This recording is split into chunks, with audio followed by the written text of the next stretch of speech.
Alright, next we're going to take a look at rendering passes out of Brazil, and we'll also just touch briefly on Mental Ray.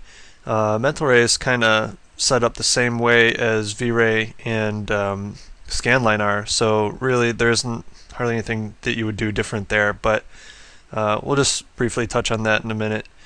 Let's take a look at this Brazil scene. This is pretty much the same scene as we had earlier when we did the Scanline reflection stuff.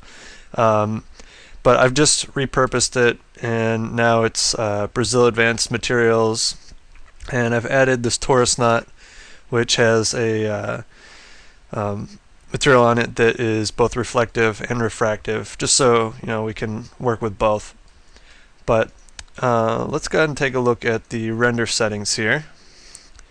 All right, we're using Brazil 1 and 2 for anti-aliasing. And basically, there's no skylight in this either. And I also usually turn these values down from the defaults. Just find that it's usually higher than it needs to be, so this is probably plenty for the scene.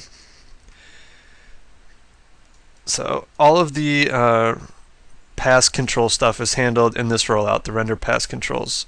First thing you'd want to do is turn them on. And then you've got a bunch of little drop-down menus here that give you different controls, and basically let's just take a look at what some of those are. This is basically a global material replacement. So we touched on that white plaster earlier. You can have a custom material, everything's black, everything's gray, white.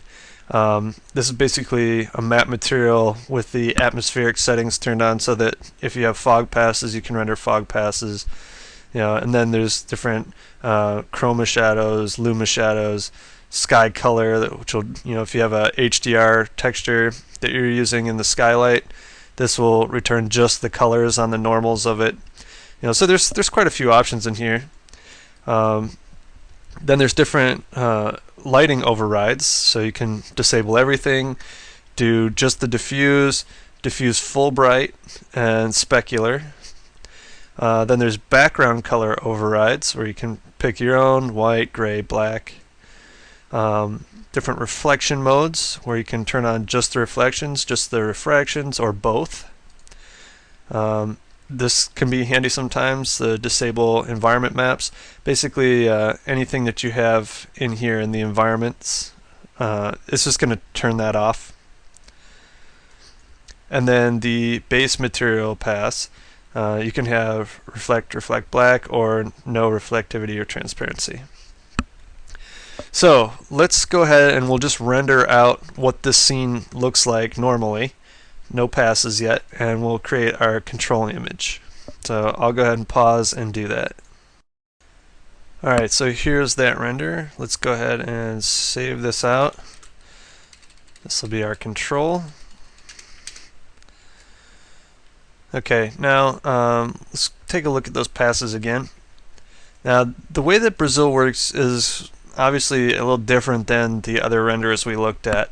With the other ones, you had those different elements, and Brazil is not really set up that way. It was built around a certain type of workflow, and so it's really good within that workflow, but it's just different than a V-Ray or a Scanline. So what I would probably do for this is, I know I've got some specular in there, I know I've got reflections, so what I'm probably going to want to do is get a diffuse only pass, not a diffuse full bright, because I don't want to render out lighting passes from this. I just want something kind of straightforward, which was really kind of the intention. I mean, you can get a little crazy with the different types of like luma mass and shadow mass and all that, but the simpler you keep it, the better, I find. So I'm going to go with the diffuse only. I'm going to disable the environment map, which again is turning this off, and I also want to refract black. Alright, so let me go ahead and render this, and I'll pause again. Alright, and here's that render. Now you'll see it has shadows in there, and it's got kind of just it's the diffuse only portion of this. The specular has been removed and the reflection is removed. Now what's great is, if you remember from earlier when we were doing the scanline reflection stuff, this ground plane has a Fresnel fall off on this, and you can see it's actually showing up in the diffuse, which is good. That's what it's supposed to be doing, unlike the scanline stuff. So it's great that it's working. So let's save this out. This will be our diffuse. Alright, and now let's go ahead and get the specular. So to do that, we just switch to specular and we render again. Okay, so here is our specular. So we'll save that out. Right, and now let's do the reflection. So what I'm going to do is I'm going to put the illumination back to none, so there's no override.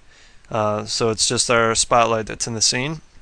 I want the environment maps now, and I want the reflections to show up, so this is normal. And up here I want, well, you can do reflection and refraction by themselves. I'm not going to bother doing that. If you really want them separate, you can, but you're basically going to add them together in the comp anyways, and I'm not going to do any color correction stuff on them, so I'm just going to render them together right now. So let me render that out. Alright, and here's the finished reflection refraction pass. I'm just going to call it reflect though. Okay, so basically those three passes should give us everything we need to composite this back together. So let's jump over into Fusion and we'll just put that stuff back together. Alright, so let's bring in those passes. We've got the control, diffuse, specular, and the reflection. Alright, so let's start setting this up. Here is the control, diffuse, reflection, specular. Alright, so reflections are additive. So we'll go to this merge and we'll turn the alpha gain down, and it's set to the additive side of the slider. And then normally speculars would be additive, but when you render them out of Brazil, you actually need them to be screened. So if we compare now with the control,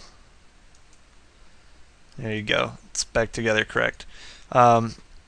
Why is it set up this way? I don't really know, but as you can see, if you don't set it up that way, you don't get the correct results. So the Brazil guys decided to go with screen for this. I prefer it to be additive, but that's fine. Just so you know that if you're rendering with Brazil, you need to screen your specular passes. Now, like I said, when I'm working with Brazil, I really like to keep it simple like this. I don't like to break things up and make it too crazy. And mainly the reason is that when you start working with some of these other passes, the sky color and all these things, there isn't really any way of putting those passes back together that will equal the same exact result as what you get out of Max with just a straight render. Some of them work, some of them don't, but you just start departing away from that, and I kind of feel like the more you start departing away from what's totally accurate within Max, you start to kind of get some wonky results. Which if you have a good eye, you can make it look great. But I just prefer to try and keep things simple. And normally when I am working with Brazil, in a production environment, that's really the way we're doing it. We're keeping things very simple and streamlined.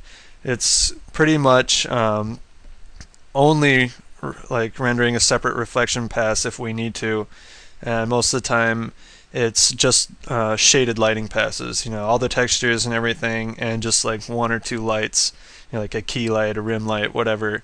And and that's basically it. That's the extent of it. Some shadow passes and fog passes, of course, too. But um, with Brazil, I just think it's better to keep things a little simple. Now, I am using an older version of Brazil here, but even the 2.0, the newest ones, are set up the same way. I think there's a few new options in there, but for the most part, it's the exact same workflow. Alright, and now just briefly, I'd like to talk about rendering passes on a mental ray. Um, I'm on an older version of Max right now, and in these older versions, some of those passes are working and some of them aren't, and really it kind of depended on what type of materials you were using. So it really hadn't been worked out very well in this version of Max yet. In the latest versions of Max, like 2009 for example, now it's really starting to become like workable, something you can actually really use in production, I think. Obviously I can't show you here because I don't have 2009, but it basically has pardon me, has its own set of elements, and there's all kinds of ones that are set up to work with the architecture design materials, which are really awesome materials. But they're set up specifically for that, and they actually are very similar to V-Ray's passes. You've got your typical sort of output one, which is like a reflection or diffuse or refractions and shadows, specular. But then there's also kind of like how V-Ray has the raw passes and the filter passes. Mental Ray has a similar one. It's levels and I believe it's raw. I forget exactly what the other one's called, but they're doing the exact same thing. It's like basically the raw reflection and a sort of filtered amount or a level amount. And you would work with them the exact same way as we did earlier with the V-Ray passes. They're the exact same thing. So in the latest versions of Max, like 2009, now you really have some great control over mental ray and rendering passes. But in these older versions of Max, it just really hadn't come into its own yet. And so I'm not going to demonstrate it because more than likely is not going to go back together right. And like I said, it really depended on the materials that you were using.